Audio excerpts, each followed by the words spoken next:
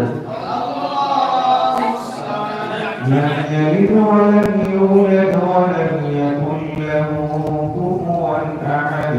لم يلد ولم يولد ولم يكن له كفوا أحد.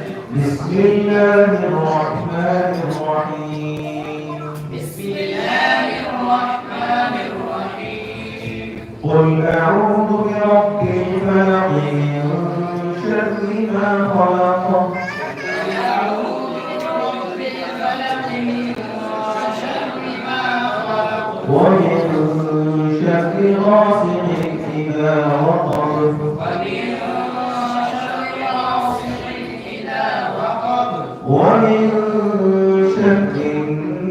النفاثات في العقد ومن شر النفاثات في العقد ومن شر حاسد إذا حسد ومن شر حاسد إذا حسد بسم الله الرحمن الرحيم بسم الله الرحمن الرحيم قل أعوذ برب الناس ملك الناس إله الناس قل أعوذ برب الناس ملك الناس إله الناس من شر الوسواس الخناس الذي يوسوس في صدور الناس من الجنة والناس من شر الوسواس الخناس الذي يوسوس في صدور الناس من الجنة والناس بسم الله الرحمن الرحيم بسم الله الرحمن الرحيم الحمد لله رب العالمين الحمد لله رب العالمين الرحمن الرحيم الرحمن الرحيم مالك يوم الدين مالك يوم الدين إياك نعبد وإياك